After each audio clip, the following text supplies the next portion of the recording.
Bit of a different video here, and I want to just preface by saying, resist the urge to comment until the very end of the video. It's a short video, so hopefully it'll be easy. We were starting out our morning, heading down to the convoy, and we noticed a counter-protester who was standing in front of a car that was honking their horn, driving around with flags and that sort of thing. This is something that happens around the city. You'll have convoys of people in trucks and cars, driving around honking, raising awareness about, what it is that this protest is all about. And, she stood there.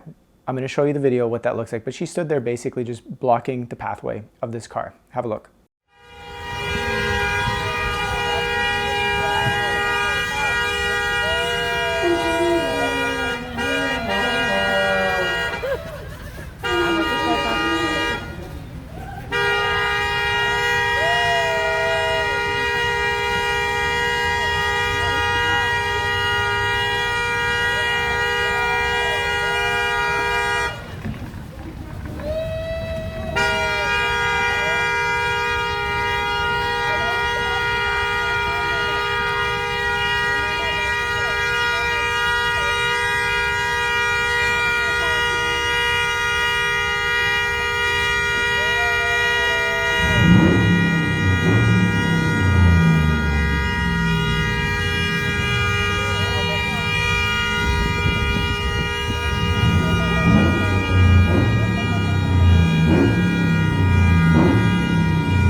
So you can see what she was doing was pretty peaceful. It interested us because obviously she was one of few people in that particular area that was doing that. And so we were inspired to ask her a few questions to get her perspective on what was going on. Have a look. So earlier you were blocking a car that was passing through from the convoy. Can you share a little bit about why you were doing that? Yeah, because I don't believe what they're doing is legal. I completely believe in protest, absolutely, but they're using illegal means, and any kind of protest, this is not a protest, where there are swastikas flying and anti-Asian racist slurs being issued at kids like mine. I will not tolerate that. I'm a lawyer, I'm an officer of the court, and I'm a law-abiding citizen. I believe in protest, and that's what I was doing. Respectfully, I paused for a minute, I made sure they knew I was going to only be there 1 minute, and then I let them by.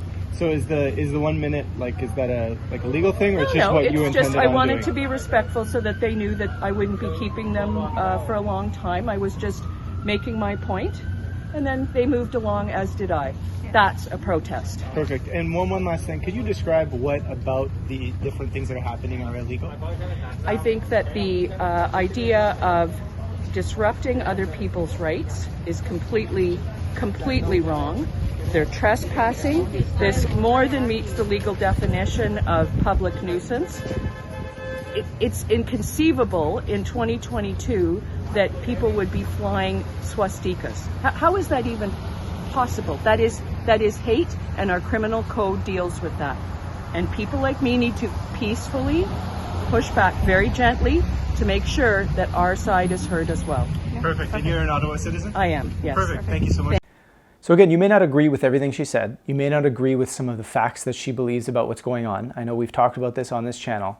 However, can you recognize the courage that she is clearly displaying within herself in standing up for what she believes in, right? She's someone there that is, exercising her right to protest as well. And instead of kind of going into this moment where we might want to just judge her and attack her and write some nasty comments down below, can we recognize where she's being courageous? Can we also recognize that, there's an urge sometimes within ourselves to want to attack in very much the same way that many people supporting this protest feel attacked by other people. So oftentimes you'll see, there was a clip in Toronto today of the convoy going on, and there was some counter-protesters just calling the people idiots that were there, right? So we know that happens, but on this side, can we watch this video and appreciate something about this woman, as opposed to, perhaps just wanting to attack back at everything she has wrong? Just play with it. See how it feels. Like, what's happening in your body? What is reacting in our bodies as we see what she's doing and as we hear the things that she's saying? Again, I understand, and I believe this myself personally, that she has some facts wrong here. But the point is it's looking within ourselves. It's reflecting in ourselves. What are we feeling about this situation? Here at the Pulse, when you read an article, we started at the top, set your pulse, right? This is a moment to really look at that. Like, we do this for a reason. This is something that we think is incredibly important. So yeah, I just wanted to make this video, show you a little bit about something that was going on, but also have a moment of inner reflection here as we look at sometimes how easy it is to get riled up. But maybe share your experience a little bit below watching this video, seeing her reaction and how you felt about all of it. And that's it, that's all.